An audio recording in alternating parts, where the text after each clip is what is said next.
Erev Tov, everyone. Good evening.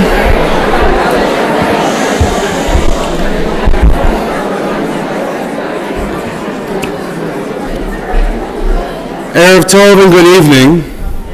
What a wonderful turnout on a very rainy and cold, although by Vancouver standards this is summer, right? But on a rainy and cold and wet evening. We're so honored that you're here. I know you didn't come here to hear me. On most evenings you don't come to hear me, but that's okay. But to hear our guest speaker and our scholar in residence, Anat Hoffman, who is here with us, and we're so thrilled for that. But permit me and a few others to make a few introductory remarks, and then we'll get, as they say, to the main event.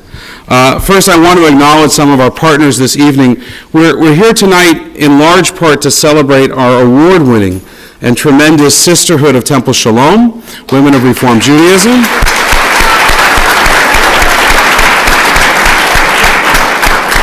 This year celebrates and marks their 50th year with our congregation, the 51st year of our congregation, and our sisterhood has been part of everything that we do and very much a part of all the good things that we do at our synagogue for 50 years. It feels like even more. They are truly integral to the work that we do here, and not only here at our congregation, but throughout the city and really around the world through the Tikkun Olam Go-Go's program and so many other projects that they're involved with. Tomorrow morning at 7:30 is a minyan with Anat Hoffman to celebrate our sisterhood, led by Rabbi Brown and Cantor Tausik, and also joined by Rabbi Hannah Dressner from Or Shalom as we celebrate the women of our congregation. So I hope you'll come out and be a part of that. I know it's early, but there's a nice little nosh afterwards. So if food draws you, there's that. I want to also thank particularly Ria Lazar, who was our Arts of Canada representative here.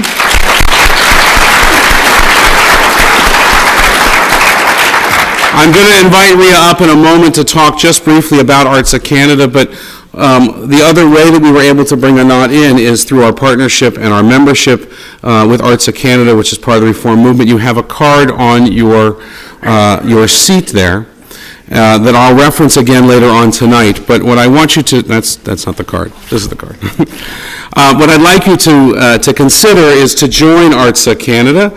Your membership in ARTSA is just $18, but that support is not only through your pocket, that pays for some mailings and some things, but really your membership adds to the influence that we have through the World Zionist Organization and beyond Canada in Israel to influence and shape the things that we're going to talk about tonight. But I'll talk about this again at the end.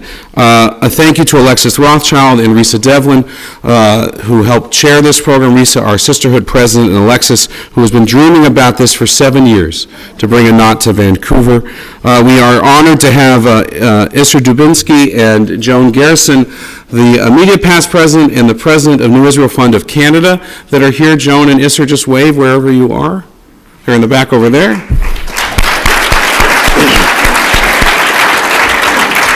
New Israel Fund of Canada is partnering with us and with Beth Israel Congregation and the Jewish Federation Access Program and the young Temple Sholom Next Generation for tomorrow night, where we're having a similar discussion with our 20s and 30-somethings in Vancouver in our community, and we're very excited about that program. I also want to recognize David Burson, who's here. Where's David?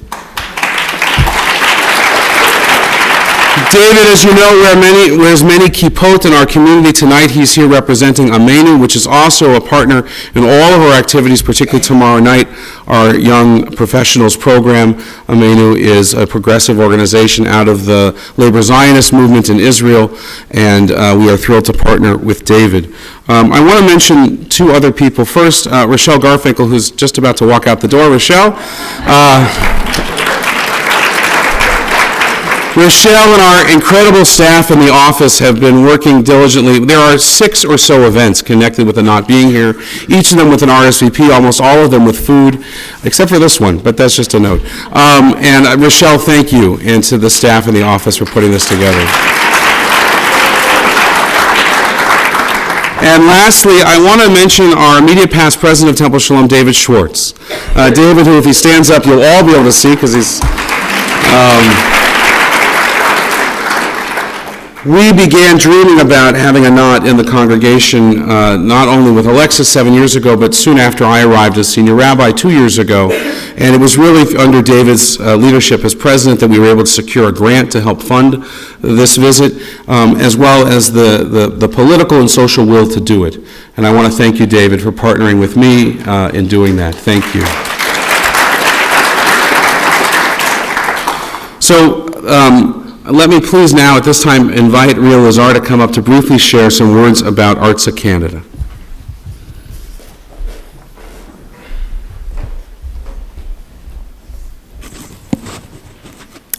ARTSA Canada is pleased to be one of the sponsors of Anat's visit to Vancouver.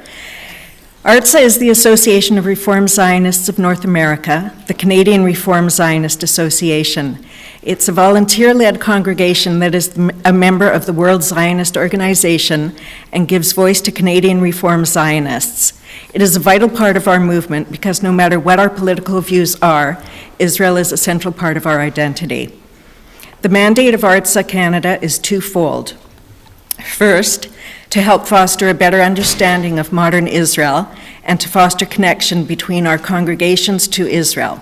To that end, ARTSA Canada sponsors Israeli speaker tours across Canada, like this one, and other educational activities. ARTSA Canada leads trips to Israel, supports Reformed Jewish summer camps, and provides scholarships for students to study in Israel. Secondly, ARTSA Canada supports the development and growth of the Reform movement in Israel.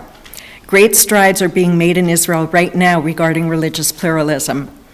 Until recently, the only options for Jews in Israel were to be Orthodox or secular. In recent years, because of the work of Anat and her colleagues at IRAC, the Israel Religious Action Center, and IMPJ, the Israel Movement for Progressive Judaism, there is now more than one way to be Jewish in Israel. And I think I'm quoting Anat when I say that, I think. Today, 8 to 12% of Israelis call themselves Reformed Jews. There are 45 Reformed congregations in Israel located all over the country. We need to work to support the democracy and to ensure that Israel is a place that embraces Jews of all backgrounds and streams in a pluralistic and egalitarian environment. At a breakfast meeting in Toronto yesterday, Rabbi Gilad Kariv, who is the head of the Israel Movement for Progressive Judaism, stated that the work of IMPJ in Iraq would not be possible without the support of ARTSA. He urged us to increase our membership in order to have an even bigger impact on the issues that we're talking about tonight. As a Zionist group, our strength comes from our numbers. The more members we have, the louder our voice is in very real ways. For example, at the World Zionist Congress that was just held last month, the number of Reformed delegates allowed to vote on resolutions affecting Jews in Israel and around the world was directly determined by the number of members we have. 30% of Canadian delegates came from a coalition of ARTSA and other like-minded groups. This had a direct impact on passing of resolutions that affect the daily life of Jews in Israel and around the world. The strength in membership numbers in all affiliates from around the world has a direct bearing on the resources and political power that the Israel Reform Movement has at the World Zionist Organization and other government agencies in Israel. Membership is only $18 per person or $36 per family. This will put you on the mailing list for the very informative monthly newsletter and special bulletins that will keep you up to date. Your dues support Israel engagement activities in Canada and support the reform initiatives in Israel. Mostly, your membership strengthens the voice of Reform Judaism in Israel and around the world. Thank you, Ria. Thank you so much.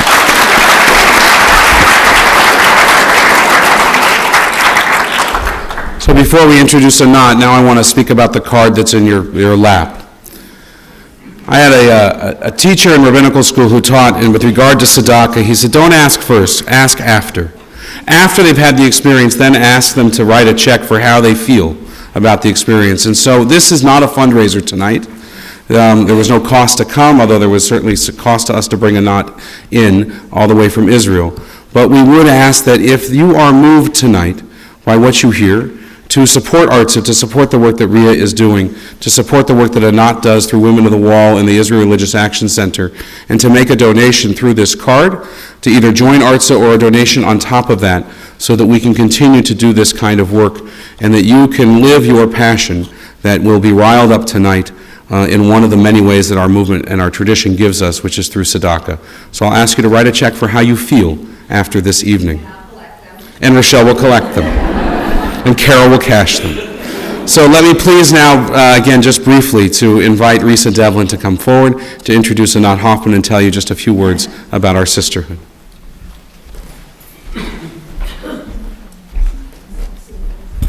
Shalom, everybody. Thank you so much for coming. For those who don't know me, I'm Risa Devlin, the president of Sisterhood. Sisterhood of Temple Sholom, Women of Reform Judaism, is celebrating its 50th anniversary of our charter from the National Federation of Temple Sisterhoods, now Women of Reform Judaism. We are proud to co-sponsor this evening as part of our year-long celebration. The women in our congregation have taken on many important tasks over the last 50 years, including leadership and community service, educational opportunities, and ritual affairs. Our sisterhood is part of the larger world community through our affiliation with the international body, Women of Reform Judaism, WRJ. Since its establishment in 1913, the WRJ has actively developed and participated in many activities with a myriad of groups that help women promote understanding, develop mutual respect, and effectively work together to accomplish mutual goals. Israel is an important part of the work of the Women of Reform Judaism. Both directly and through the WRJ, our sisterhood supports many programs in Israel with both our voices and financial aid.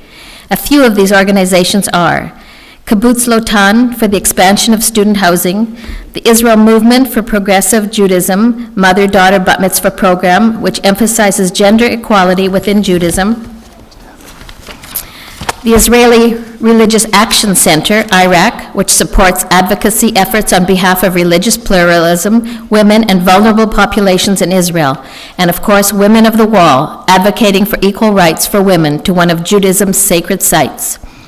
This evening, it is our privilege to have Anat Hoffman, Executive Director of the Israel Action Center and founder of the Women of the Wall here in Vancouver. Born and raised in Israel, Ms. Hoffman also had the opportunity, following her service in the Israel Defense Forces, to live and study in the U.S. While there, she experienced other expressions of religious practice and realized that Judaism was not limited to orthodoxy. Returning to Israel, she became an activist for religious pluralism, involved in the founding of the Progressive Synagogue in Jerusalem, Kol HaNeshama, and serving on the Jerusalem City Council, representing the civil rights and peace movement. The Israeli newspaper, Haaretz, named her Person of the Year in 2013, noting the award reflected the prominence that she has achieved across the Jewish world over the last 12 months. Additionally, the Jerusalem Post listed her fifth among its list of 50 most influential Jews for forcefully and successfully bringing the issue of women's rights at the Kotel to the forefront of the consciousness of world Jewry. Tonight, we are delighted to welcome the Executive Director of the Israel Action Center, Anat Hoffman, to Temple Sholom.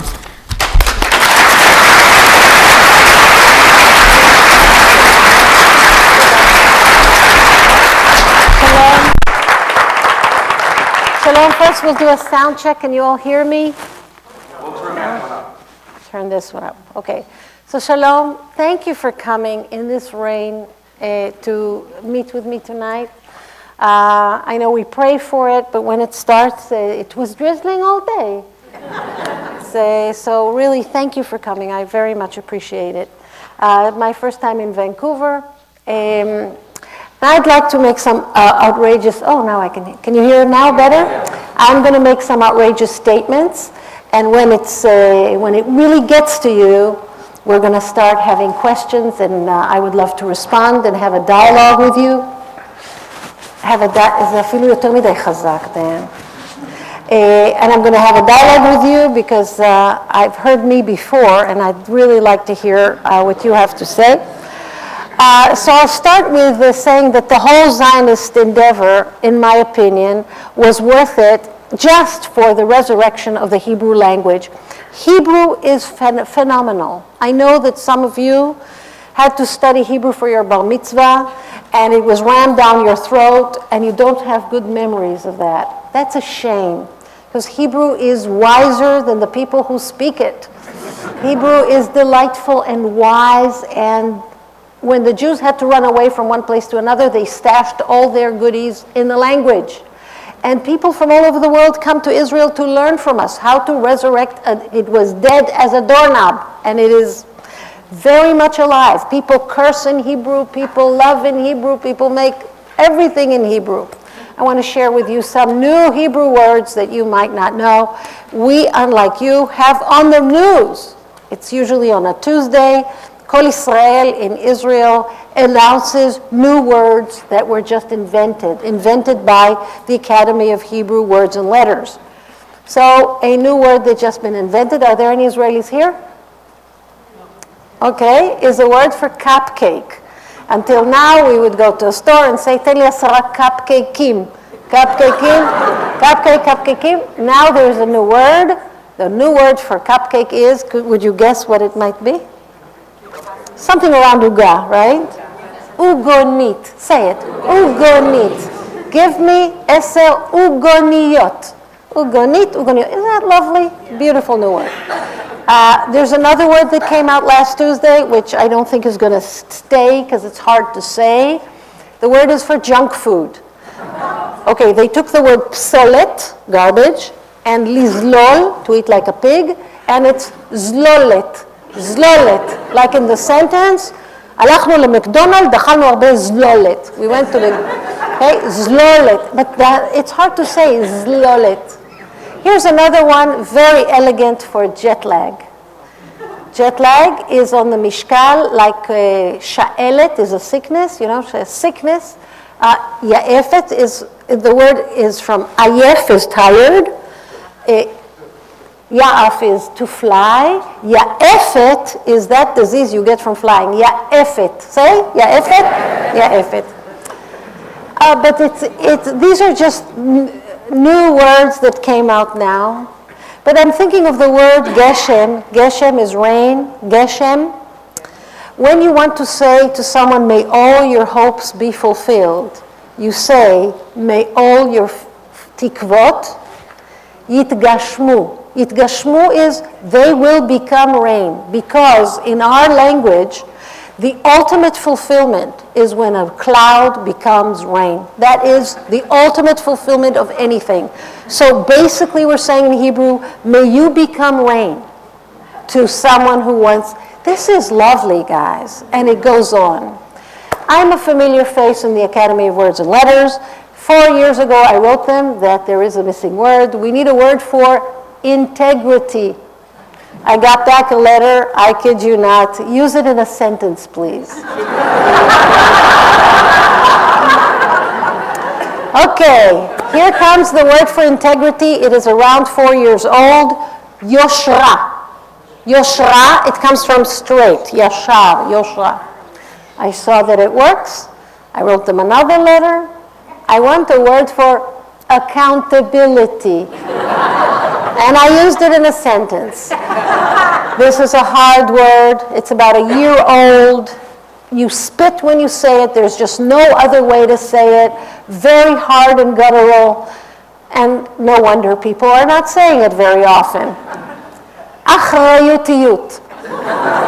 Achrayutiyut. Come on. Achrayutiyut. Okay. Now I wrote them a letter. Pluralism. In Hebrew, pluralism is pluralism. We don't have a word for But wait a minute. We're almost 68 years old, and listen to this. Integrity is 4 years old. Accountability is 1 year old. And pluralism is yet at large. Isn't something missing in the Jewish state?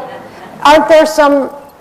There's a lot of work for me to do. So I travel around with being the director of Iraq. Not an easy title for, I get searched in the airport every time. And I think that these are not just mere words that are missing. What's missing is some of these concepts in our day-to-day life. And I'm very grateful that I had an American education due to the fact that I failed high school in Israel and couldn't get to any Israeli high school. But I was Israel swimming champion, and I sent UCLA my times in the 100 and 200 freestyle and the 200, 400 medley. I have an American education and also worked on my accent in the language lab. I could have had a Southern drawl or a Bostonian accent. I chose California, and if you give me a beer, trust me, you will know that it is an effort. With the beer, I can't do it, and the Israeli accent comes back. So it's possible. So one of the things I learned in America, which is so shocking, is that there is another way to be Jewish. How could I be a daughter of the state of Israel, maybe not a good high school student, but I did go through the whole education bit, and I didn't know a lot about Judaism, didn't like the stuff, and I had to go to America to find out about it. I ran into the rabbi of UCLA. He said, "Aren't you the champion from Israel?" I said, "Yes." And he said, "Well, did you ever blow shofar? You must have very developed lungs." I said, "Yeah." He gave me a shofar. I blew on it. I know it sounds kinky, but it squeaked a little bit. And he told me I'm a real talent. And then he gave me a book, the book Days of Awe, that he gave me to read in order to prepare myself to blow shofar for the Westwood Free Minyan at UCLA. That book was written in Jerusalem by someone I know, and I know his daughter, and I know his grandson. Actually, I went with him to school. It's Yosef Shmuel Agnon that won the Nobel Prize in Literature. So the reason I know him is that when my mother, the first daughter of Kibbutz Ramat Rachel, was born, my grandparents wanted to call her Rosa. And it was Agnon who came from the kibbutz is very close to where he lived. And he said, Rosa ze lo Ivrit, Rosa is not Hebrew, and he named her Varda. My mother is the first Varda in Israel. Okay? So I should know the guy. Never read his book because it's Jewish stuff and I don't read Jewish stuff. I am surprised that there are Israelis here. It's usually a story around an Israeli that makes it here. There are Israelis in Vancouver, and there ain't in this synagogue. A bulldozer won't get them to synagogue. Did you ever wonder about, let's see a show of hands. Did you have business or talk to an Israeli in the last 10 days in this region? Where are they, huh? Where are they? Why? What happened to them in Israel that inoculated them against the stuff? How come they don't come here? I know what happened in Israel that inoculated against this stuff is that there's just one product on the shelf in Israel. It's orthodoxy. Only the government recognizes orthodoxy as the only legitimate expression of Judaism in the state of Israel. Only Orthodox rabbis are called rabbis. Only Orthodox institutions can ordain rabbis. And the result is that it's either the beard or nothing. And I know it's surprising to you because you buy a ticket to Israel and you think you're going to the Club Med of the Jewish Soul, the Disneyland of the Jews. And I'm saying to you that it was when I came to America that I realized that here, and I'm also a 5 years member of Camp George in Canada, there was more Jewish innovation there than we have in Israel. That is a shame. And one of the things I would like to urge you to do is to take a stand on this issue. It is not right that in Israel we have only one kind of Judaism, and it's important that we, liberal Jews, who are the largest stream of Judaism in the world, wake up. We are bigger than the Orthodox and conservative put together. Did you know that? No. Yes, we're big. Well, let's feel comfortable to also say our piece at the state of Israel. And one of the things that is very important to us is the rights of women, because women are half the Jewish people, and our movement really believes in equality. We have women rabbis, women cantors. I know that in your Sunday school, kids are asking, can boys be rabbis? Is it boys be cantors?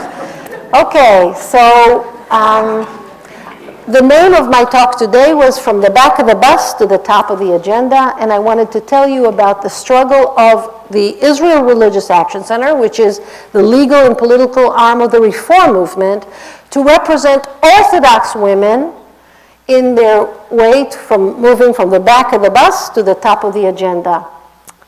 This is not a trivial thing. I am up to my ears in Orthodox clients. I represent Orthodox women. They call us on a special hotline. They have a special accent on the phone. Baruch Hashem sheyesh reformim. Thank God there are reform. And they are complaining to us and basically saying, save us from our rabbis. I want to tell you about my Woman of the Year for 2015, Rosie Davidian. Rosie Davidian is from a little moshav, like a kibbutz, but not, next to Netivot. The place she's from is Patish, which means hammer. I don't know, there may be 50 families in this little place. It really is the armpit of the Negev, and the Negev is, you know. For those who don't know, Israel, if you divide Israel right in the half, okay, 6% of the population lives in one half, 94% in the other half. So they're in the 6%, yes? Down there. So Rosie Davidian is one of 8 brothers and sisters. Her father died after a long illness from a brain tumor, and she is the writer in the family, and she wrote a eulogy to eulogize her dad. When they came to the Netivot cemetery, because Patish is so small they don't even have a cemetery, the rabbi of Netivot told her that she can't read the eulogy. Her brother should read her eulogy. Her brother said, I can't read her handwriting, and besides, she wrote it, and she should read it. The rabbi refused to allow her to have the microphone. There was a partition in the cemetery, women on one side, men on the other. He refused to allow the microphone on the women's side. And she sobbed and cried, and her family asked, and the rabbi would not budge. And only the rabbi eulogized her dad. The rabbi didn't know her dad, and the deputy mayor of Netivot, but she did not say her piece. And she called us on the hotline. And I said, why don't you come to Jerusalem and we'll meet you? I know this is going to be hard for you to believe, but Rosie Davidian, at age 32, never visited Jerusalem. We sent her the money to come to Jerusalem. Maybe I should mention, Patish is a very poor place. And she is Orthodox, but she came with very long white boots, tight jeans. I don't think you would have recognized her as Orthodox, but she is. And she said that the partition in the cemetery didn't bother her, but not reading her eulogy, that really bugged her. And I asked her if she's ready to come with me to the Knesset and speak to the Knesset Committee on Women. First time Rosie Davidian went to the Knesset. She comes to the Knesset and she left no eye dry. She told what happened. She said what a missed opportunity it was. She said that for the 2 years of his illness, she wrote this text, and it was so important for her to say it. It was written in the first form, saying, Dad, I'm talking to you, you know, that, and you can't say it outside the funeral. This was very stirring, and the Minister of Interior and the Minister of Religion both felt that there's something wrong in what happened to Rosie Davidian. The next day, she's still in Jerusalem for the first time, I took her to the radio station. She was on Rino Tzro, to those who listen and know, a radio program on Thursday, 1.5 million listeners. And Rino, without beating around the bush, American idiom, he said, Rosie, would you please read your eulogy right now? And 1.5 million Israelis heard her read it. And she read it like no other person could read. And the result is a change in the policy on cemeteries in Israel. It is no longer legal to have a partition. Maybe those of you who know me, I regularly sue the Israeli government. We sue the government 60 times a year. That's more than once a week. Yes, don't call us, we'll sue you. And we advised Rosie to sue the Burial Society of Netivot and the Rabbi of Netivot. She won the highest award in small claims court in Israel for 2015. The whole 50,000 shekel, that's the maximum you can ask for because of her missed eulogy at the cemetery. And as a result, all cemeteries now are completely equal. There's none of this nonsense continues. And she's my Woman of the Year.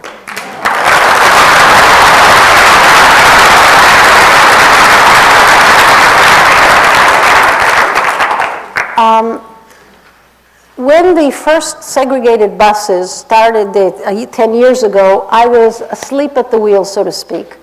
I thought that if the ultra-Orthodox want in their own ultra-Orthodox neighborhoods, like Mea Shearim that you must have heard of, to travel where women are in the back and men are in the front, it's the same in Monsey, New York.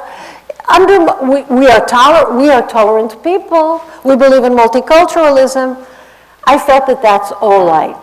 It was only when the hotline started ringing and ultra-Orthodox women started calling and saying, why do you believe that? This is a terrible thing. I'm a mother of 5. I have to board in the back door with the 5 children in the baby carriage.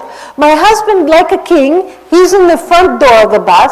And then the children start trafficking inside the bus. They're walking to dad, from dad to mom. An apple goes rolling. It's crazy. This is not right. So once we started listening to the women, we realized it's the rabbis that are saying that segregation is a good thing. It's not the women who want it. So what did we do? We sued the government. We sued the Minister of Transportation, 26 Orthodox women, very brave women. The name of the case is Reagan versus the State of Israel. Naomi Reagan is an Orthodox novelist. We sued the government of Israel. The Minister of Transportation, whom we sued personally, Israel Katz, said that he can't decide on this issue, multiculturalism. He needs to form a committee. The committee heard 1,500 witnesses. 1,499 were Orthodox. They came in saying, okay, the fact that they said that it's a special atmosphere in the back of the bus when women sit in the back, okay. They said the girls are safer sitting with the women in the back, okay. They said it's like a coffee clutch, it's like a different atmosphere, it's wonderful, we like it, okay. But when they brought an expert that said there are less accidents in buses where women aren't sitting in the back of the bus, and another expert who said less punctured tires in buses that have segregation, okay, the twilight zone. I came in with one thing in my hand, a bus ticket. The bus ticket in Israel is 6 shekel 90. It should be 15. It is not 15 because the minister subsidizes every bus ticket. Every ultra-Orthodox family, on average, uses the buses 25 times a day. The reason they can use the buses is because it is so heavily subsidized. My point was, as long as the government subsidizes every ticket, the government cannot be segregating women and putting them in the back of the bus. And that is what the commission accepted as their final resolution. You think it's good? No. The minister refused to accept the recommendations of the commission that he himself appointed. We had to sue him for contempt of court. Yeah. After we sued him, he was forced to hang in every Israeli bus, a sign that says people can sit anywhere they want. Anyone harassing a person about their seating arrangement is guilty of a crime. Once the signs were in every Israeli bus, we discovered that Israelis don't adhere to signs very well. The sign was hanging, and they were still pushing women to the back of the bus. What did we do?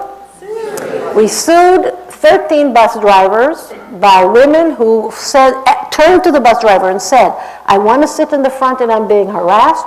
And the bus driver said, I'm driving, I'm from the UN, I can't deal with harassments in the back of the bus. We won 13 out of 13. 8 to 12,000 shekel in damages for every one of these women. And we've learned that bus drivers do speak to each other. Chaim, listen to what happened to me. I had to pay 12,000 shekel because I didn't stand up for a woman at the bus. In my case, the bus driver said to the judge, I didn't say segregated. I told her men in the back, men in the front, women in the back. So after the lawsuits, there was a dramatic drop in the number of segregated rides. We still invite you to come to Israel, and we will take you on a freedom ride on one of the bus lines where you can sit in the front, and if you are harassed, your trip from Canada is paid for by the bus driver. Now we're interested in the issue, you see, the same applies to El Al. Raise your hand if you heard about a woman going to an El Al plane and having to move because an ultra-Orthodox man refused to, delicious. Okay, please, this is a sign-up sheet for those of you who want to get every week a little newsletter from me. But please, if you know of any of this, if you have a story that includes the flight attendant, I'm looking for, here's the perfect story. I want a woman who traveled to Israel and the flight attendant either asked you to move or the flight attendant did not help you when everyone in the plane was pressuring you to get out of your seat because we want to take off, and because you can't change your gender for this flight, you are being an obstacle. Okay, so this is to sign up. Raise your hand if you get my newsletter. Whoa, okay, is it any good? Yes. Okay, so good. So those who don't, you should get on. There's a radio station in Israel called Kol Barama, 102.5 on the FM dial, that doesn't allow women to speak. It is an ultra-Orthodox radio station, a frequency. The frequency, like the bus, like the plane, is owned by the government. That's why we can sue. You understand? If there was a private company that is owned privately, they can, as far as I'm concerned, say no clients on the bus at all. But if you are the government, you have to be fair. Anyway, 102.5 does not allow women to speak. Kol Barama. In the morning, they have exercise after birth. A man is giving it. Harmony of a home, early childhood development, recipe of the day, everything is done by a man. If a woman wants to send a recipe to their radio station, she has to send a fax, and she has to put only the first letter of her first name. You see, the name Sarah will turn someone on. So just it's S. Rabinowitz. And then they will say, this is the winning recipe of S. Rabinowitz. When they have a direct feed from the Knesset, they have a beeping sound when a woman is speaking. They don't allow women to speak. They only accept faxes. Okay, we sued the Kol Barama, a class action suit for 104 million shekel. And here's something lovely we did with the judge I want to share with you. Here sits the judge, a woman, by the way, Rina Matzliach, very important judge in the district court in Jerusalem. And here is the head of Kol Barama, head of the radio station. And I turned to him and I said, look, we're going to be asking you questions, but you're going to be writing the answers, and I'll be reading them out loud. Why do I need to write them down? I can speak. I said, no, sir, we're going to be conducting it differently this time. You're going to just write down your answers because I'll be speaking for you. And he didn't get it. But the judge did get it. She was rolling in her bench. It was very funny. So we didn't even make it to the second discussion in court because we know now that Kol Barama is hiring women. And women are speaking now on this radio station. And in fact, I heard before I came here, I heard them, they don't say things that I believe in, but they do say it. They spoke about the question, why did Miriam play the tambourine when we were crossing the Red Sea? Do you remember when we were crossing the Red Sea, tambourine? Why did she use a tambourine? Why?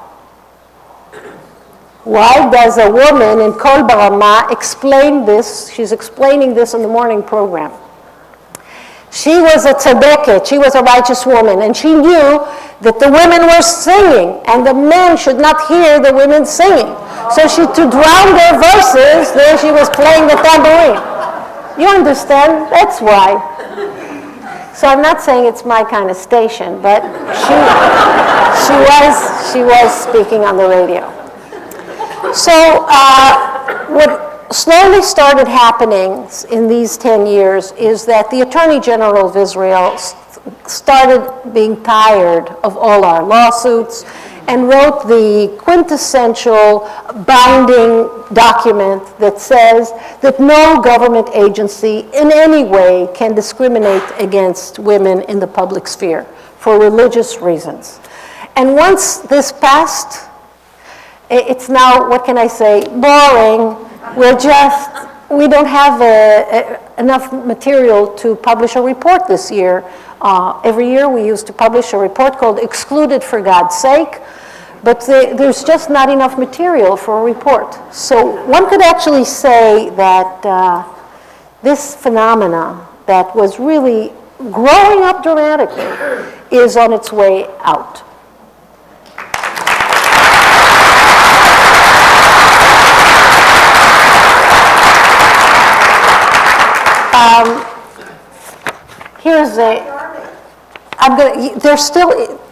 Here are the three issues we're still working on.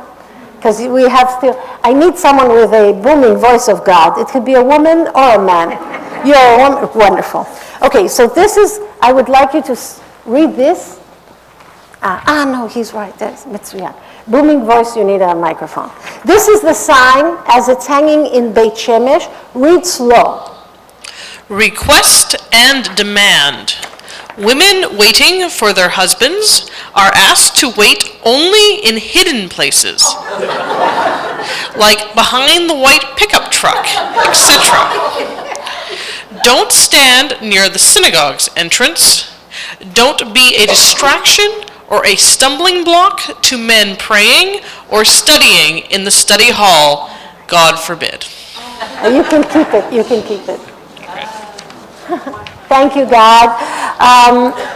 So this sign is offensive to women, and we asked the mayor of Beit Shemesh to take it down.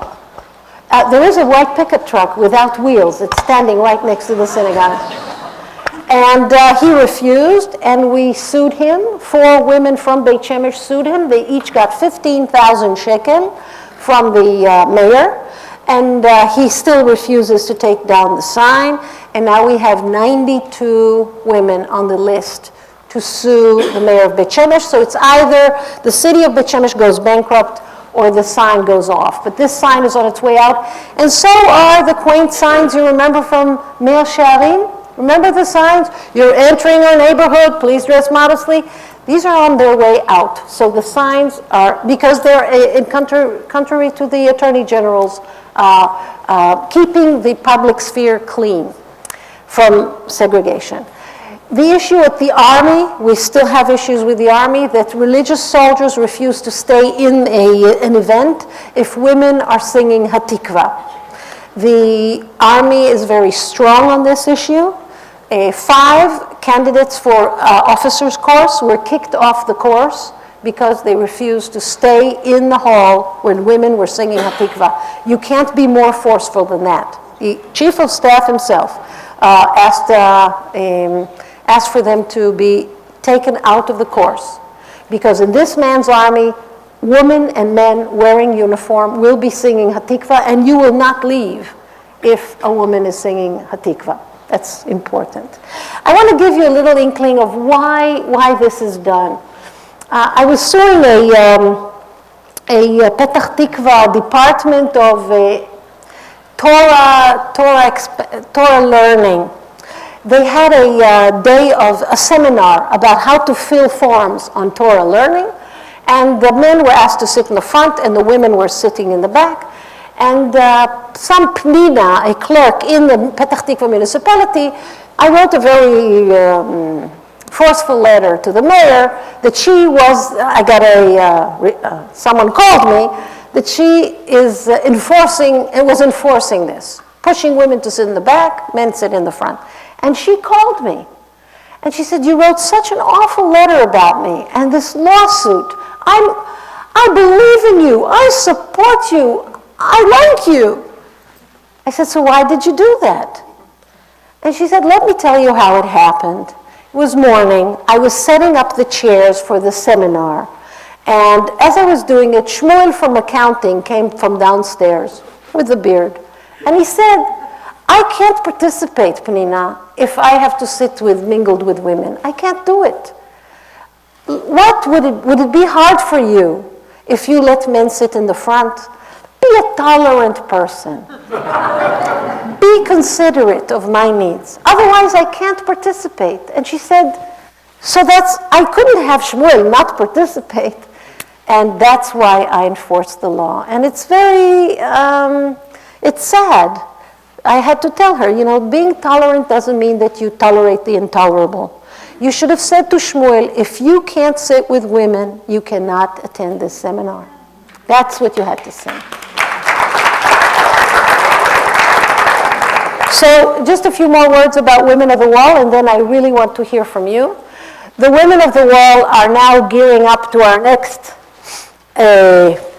campaign, and it has to do with Hanukkah. You know that it's Hanukkah in a few days, and Rabbi Shmuel Rabinovich, chairperson of the Western World Heritage Foundation, a man who receives $1 million shekel a year of a salary, and also spends between 50 and 100 million shekel of the Prime Minister's office tax money. He is going to ask his custodian to place the menorah of Israel at the wall. And where is he going to put it? He's going to put it in the men's section. And what would that mean? That only men, for the 48th year in Israel's history, will be lighting Hanukkah candles. I was there last year, behind the partition, and I heard in the loudspeaker how the state controller, Weinstein, is lighting the Hanukkah candle. I wrote him the next day. I said, did you know that we were 300 women behind the partition? We couldn't even see the candle. And he wrote back, when the rabbi invited me, I didn't know that it would be in the men's section. I'm sorry. Okay. So we're going to be demanding from everyone that we know the rabbi will be asking, the chief of staff, the mayor of Jerusalem, the prime minister of Israel, we'll be asking them to boycott the Chanukiah of Israel unless women have another one at the women's section, or moving it to the back of the wall where men and women alike can light the Chanukiah. The president of the Israeli Supreme Court, Miriam Naor, cannot light a Hanukkah candle. She can be president of the Supreme Court, she can't light a Hanukkah candle. Where? Okay, so sign up and go onto the Facebook of Women of the Wall, because that's where the campaign is at, and I'd like you to participate. And if I'm talking about Women of the Wall, I'll be wearing the Women of the Wall talit. This is the Four Mothers talit. You think I'm a social activist. I really am a shmata salesperson. Here, Sarah, Rivka, Rachel, and Leah, they are for sale. And there are some of them on the table outside, and if they come with a kippah, see? And if you have a bat mitzvah girl, or you yourself want to treat yourself, they're the way Women of the Wall support themselves. Half of the proceeds go to Women of the Wall, and half go to the man who makes them for us for the last 20 some odd years. He's the only male who's an honorary Woman of the Wall, and he's been doing this for us. Women of the Wall actually broke a few partitions. First, the partition between ourselves. I don't know if you're aware, but Women of the Wall are Orthodox, conservative, and Reform together. And it's the only board I know in Israel of all the denominations together.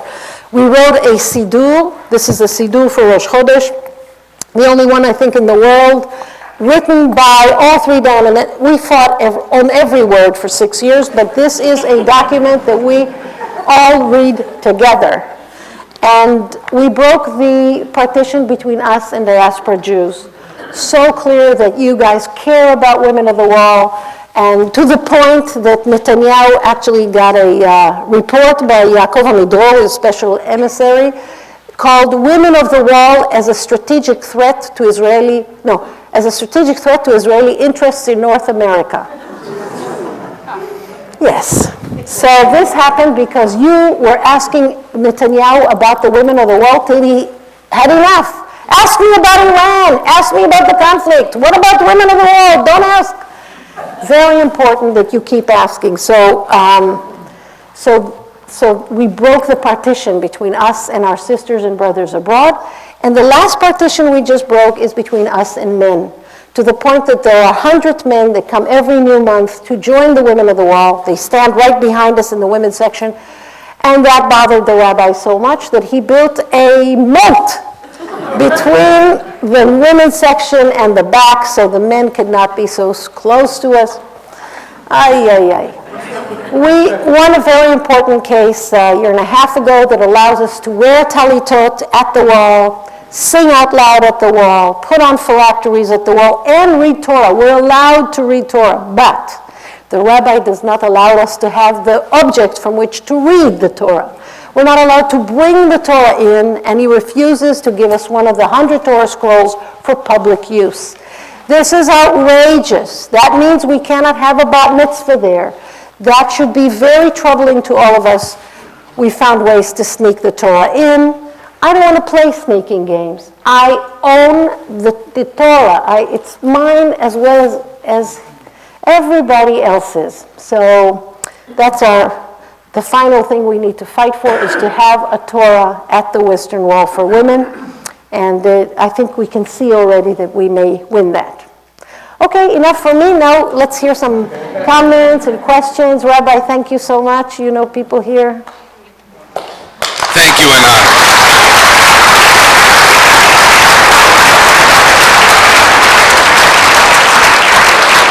So we'll take some time for questions. If you have one, please raise your hand.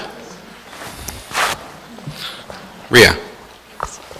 Anat, I just wondered if you could comment about what Netanyahu said the other day at GA. Yeah. Yes, You know so what Prime I'm Minister talking about. Netanyahu said to a cheering crowd at the GA conference, next to him was sitting Natan Sharansky, the head of the Jewish Agency. He said, I want Israel to be a home for every Jew, Orthodox, Reform, and Conservative. I'm going to match budgets that the Jewish Agency gives to the movements. I'm going to match them with government budgets. And I'm going to find a solution for the issue of the women of the wall. The wall will be a place of unity and not a place of contention. Okay, he said it.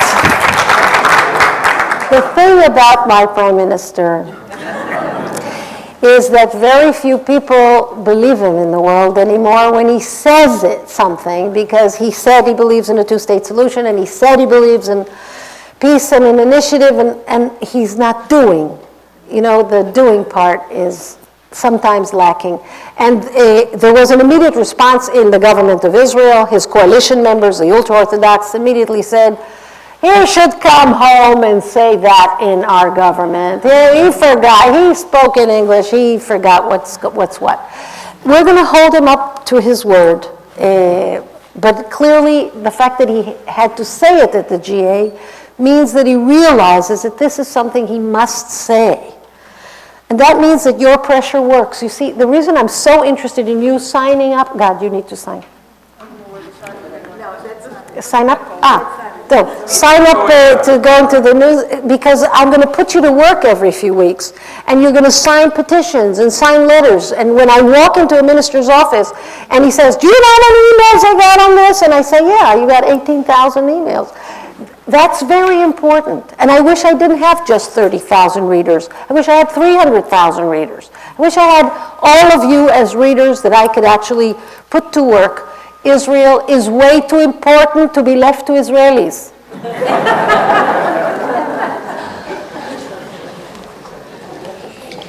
Okay.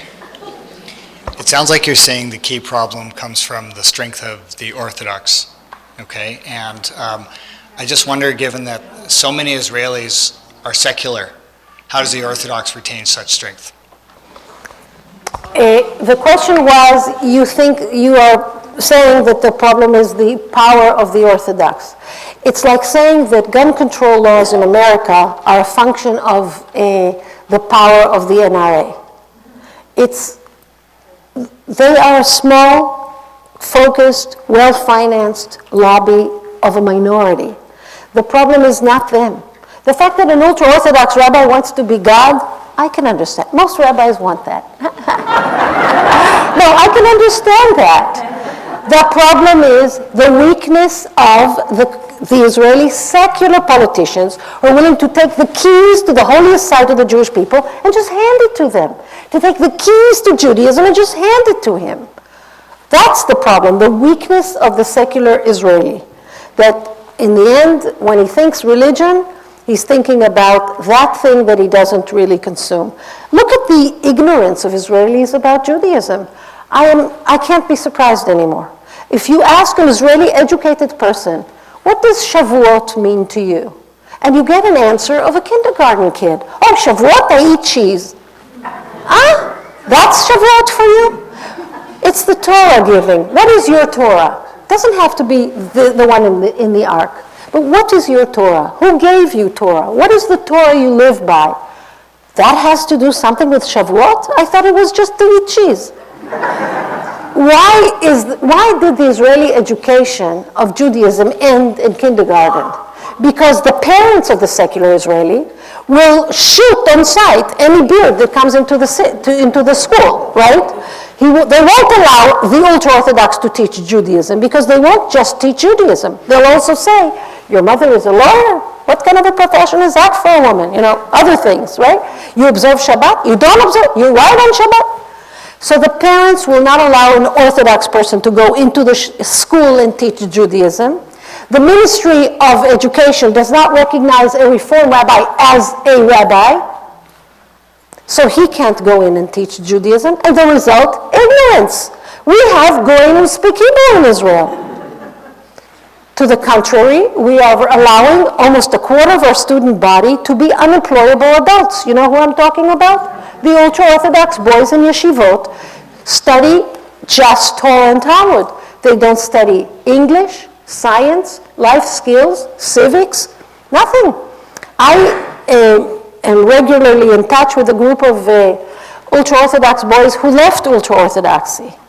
I sat with one of them and taught him how to count in English to 100 and also how to multiply. First, multiplication he thought was a divine concept. At age 22, he's learning to multiply.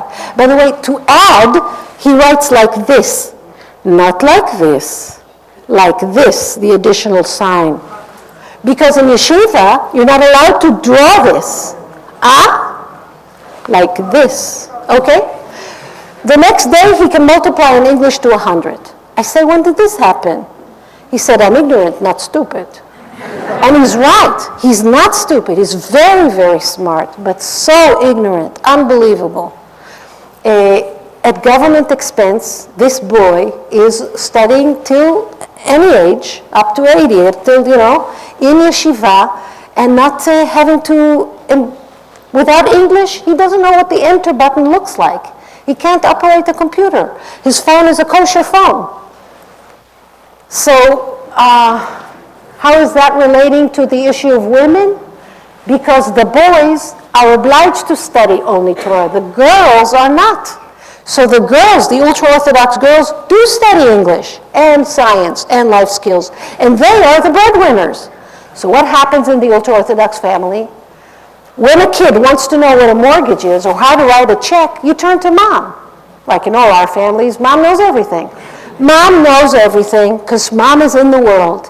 Dad, you turn to, if you want to know what would happen to a goat who's pushed into the sea by an oxen and pushed into the ocean by a whale, and where's the Tchum Shabbat? Or what happens if a slave falls on a bris that happens on a Shabbos in the hot water? Can you reheat the water? These are questions that don't come often, but you ask Dad. This brought about the lowering of the status of the ultra-Orthodox man in his own family and the elevation of his woman, that concerned the rabbis very, very much. And that is why in the land of Golda Meir and the land of the combat soldier, we've had these 10 years of modesty obsession. You think you're so smart, you sit in the back of the bus. You think you're so clever, you don't talk on the radio. You see how it's connected? It was the way of the rabbi establishment to deal with the issue of the unemployability of their own people. Is that too complex to explain? No. So I'll explain. We'll take just a couple more questions, I know. He's the boss man, yes. Hi, I'm Kelly. I just have a quick question, and it is, how do you keep your sense of humor through all this? First, if you look at comedians of the world, the Jews are first, really. So it's first a Jewish thing. Second, it's the weapon of the weak. When you are really on the losing side, what can you do? You can make fun of the, and it works for me. It's a very powerful political tool. If I can digress for a minute, the mayor of Jerusalem, I was, for 14 years, I was head of the opposition to Mayor Olmert. And Mayor Olmert would silence women in various ways. He would first reward women for being quiet. Like he would say, oh, Aviva, you lent some respectability to all this circus here, and she said nothing all the meeting. Thank you for being here, the only respectable person, the only person with dignity. And the more he would compliment her for not saying much, she would say less. And while I was documenting it, I found myself saying to my own daughter, what a good girl you were. You didn't say anything at the when we visited guests, you didn't say anything. That's so good. So yeah, we silence our own too. There was another woman who had a very high-pitched voice, particularly when she was upset. And he would say, what is this squealing? What is this squeaking? What are you, a turkey? What's going on here? This hysteria, I can't hear this voice. Comments about her voice. Oh, I studied 48 meetings of the City Council of Jerusalem, and I counted lines, how many lines a woman spoke before she was interrupted. And then he called me names. I was Yente, Klafte, Kachke, Mechashefe. These are all Yiddish terms for a hag and a duck. And there was one woman who spoke the most in our council, 18 lines before first interruption on the average. And she would self-deprecate.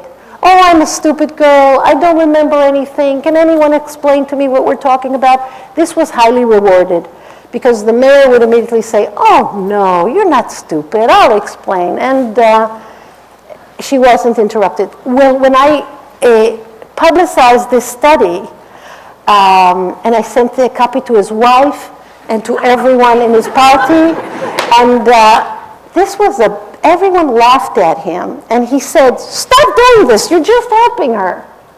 But after that, he quit this. There was nothing to document. He would say, if I say what I think, she's going to start writing it down, so you figure it out yourself. And it turned out to be a very powerful tool. I think he wasn't aware himself that he has those patterns of silencing women, and once he was made fun of, and I think feminists should, that's why I digress, feminists should resort to humor. It's better than this finger. This doesn't work so well. Kelly, yes?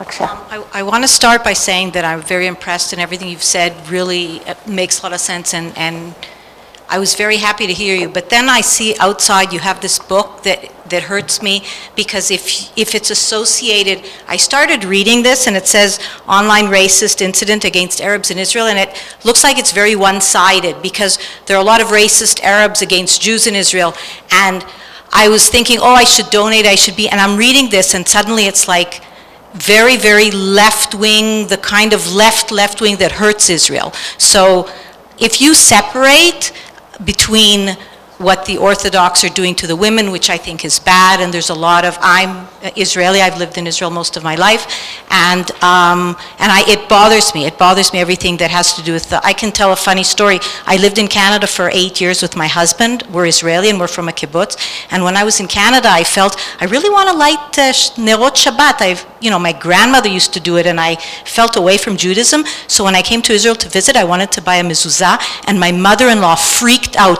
At chozeret b'tshuva, you're going to be a religious fanatic in Canada. And I said, no, I want the mezuzah on my door, and she actually freaked out. She lived on a kibbutz, and it was like, oh no, you're going to turn my son into a religious Jew. And it was like really scary, and I tried to explain to her, no, I'm not going to be religious. I just want the mezuzah on my door, and I want to light candles. Because it scares a lot of Israelis, exactly what you said, that it's like, they're going to conquer you. And because I know, for example, my mother, her boyfriend, his daughter, chazra b'tshuva, she became religious, and she doesn't even visit her father anymore, and she doesn't let her grandchildren see him because he is not religious enough. I got the question. About this? It bothers me. The question,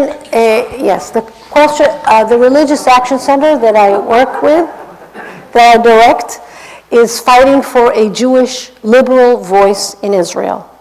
And we are fighting rabbis who are racist. There are not many of them. There are about 1,500 rabbis in Israel who are state paid.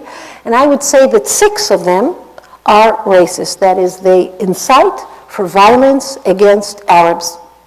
And I lodged many complaints against them to the Attorney General and to the police, over 500 complaints. And these rabbis are not being fired and not being silenced. However, qadis and imams, Muslim leaders who incite against Jews, the full force of the law is being applied. They go to jail. They lose their jobs. Even individual Arabs that incite against Jews. One student 6 weeks ago was sentenced to 9 months in prison for writing stuff in his Facebook. So someone is documenting incitement against Jews in Israel. It's the state of Israel. And I want the same state to enforce the same on racist rabbis. I remind you that the person who assassinated our prime minister 20 years ago is a religious Jew observing 612 of the 613 mitzvot. And he assassinated the rabbin. And the rabbi that inspired him is still talking and inciting. And I think it's the most important Jewish thing to compile this and to say enough. Racism is not the Jewish way. You know that in the Bible, the great Shabbat, that is the big reason why most governments in Israel fail for religious reasons. They fail because someone didn't observe the Shabbat. The prime minister drove on Shabbat. The minister walked on Shabbat, did something on Shabbat. He ate shrimp on Shabbat. But the doing right by the minority is mentioned 36 times. It's always in the same form. You should do right with the minority because you are a minority. They cry out to me and I will listen to them as I listened to you when you were in Egypt. It's always the same. Now, I'm a mother of a teenager, and I know when I have to say something 36 times. It's when it's absolutely counterintuitive. Like, pick up this laundry. I don't want to come back from Canada and have a mountain of laundry up to the ceiling. Do your own 36 times. It's counterintuitive. It's very hard to understand. I am proud that the Reform movement is the only Jewish voice in Israel today saying that racism from state-paid rabbis has got to stop. And yes, this report is only racism in the internet. The next report is going to be how the state enforces it on Arabs and doesn't enforce it on Jews. And I am actually an obstacle in the way to apartheid, because apartheid is defined as that country that has a separate system of law for one and a separate system of law for another. And I will want to stop that. So this is not an obstacle for Israel.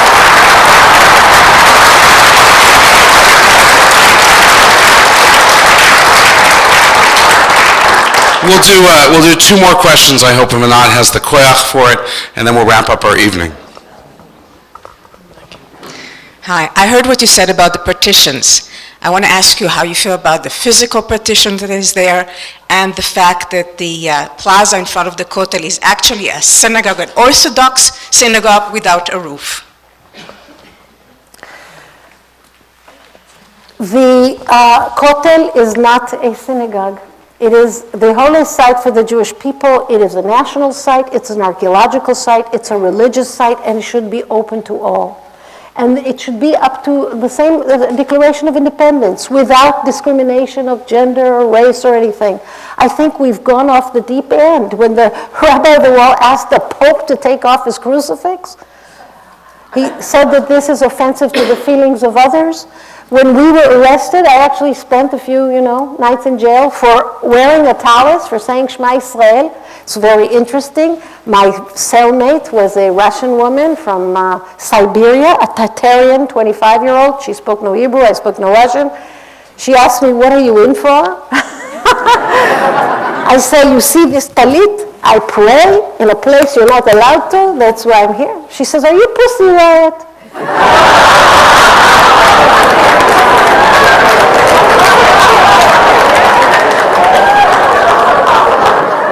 Yeah.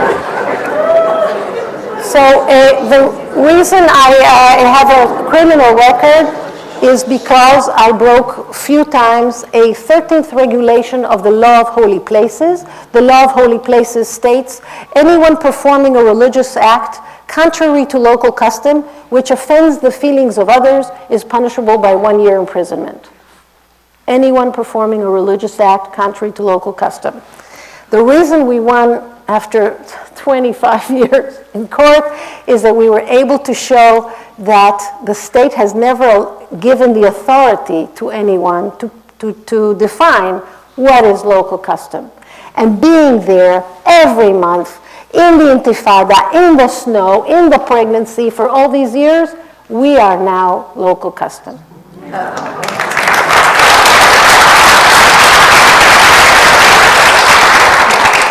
So you've said that 1,500 Orthodox rabbis are paid by the state.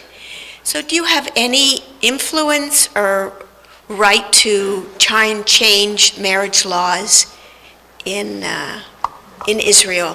So first I miss 1,510.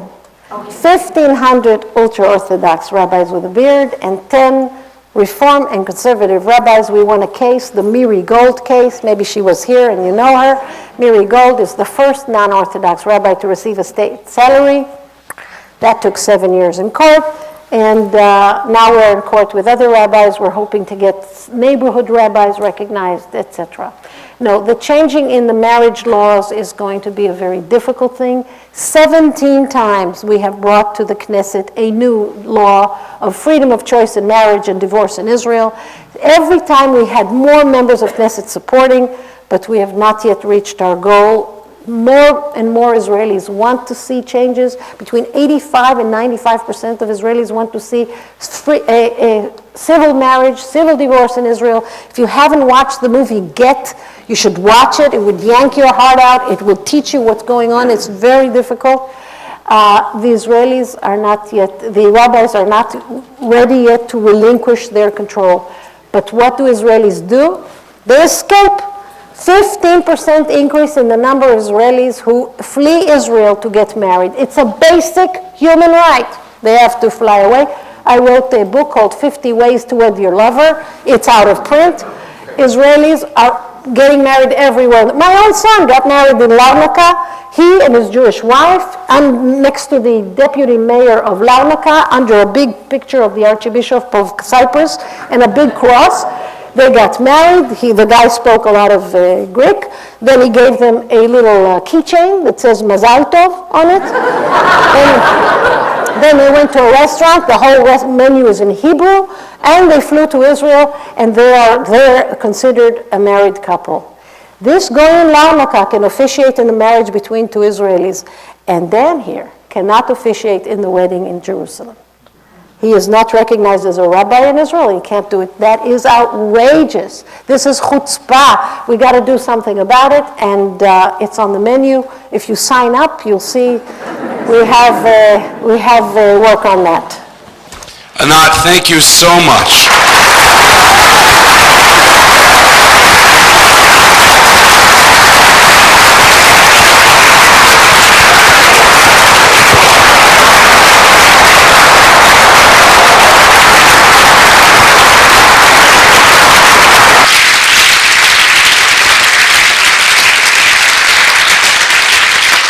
So often, thank you so much. So often we feel powerless in the face of these things, and Anat has shown us by her own actions, by her own chutzpah, that we are not powerless. We maybe not be able to sue the Israeli government 60 times a year, more than once a week, as she does, but we can sign up for her newsletter, we can lend our name to the petitions and to the emails, and to make all of that possible, you can support the work of ARTSA and the Religious Action Center of the Reform Movement. So I asked you at the beginning to think about the experience, and now write a check for how you feel. Again, this is not a fundraiser. All this money is going directly to Anat and her work. But if you are moved today, then I invite you, please, to do some tzedakah, to send Anat back to Israel with the resources to continue the fight that she is fighting. Thank you so much for coming tonight. We hope that you'll join us again for other programs. Laila Tov.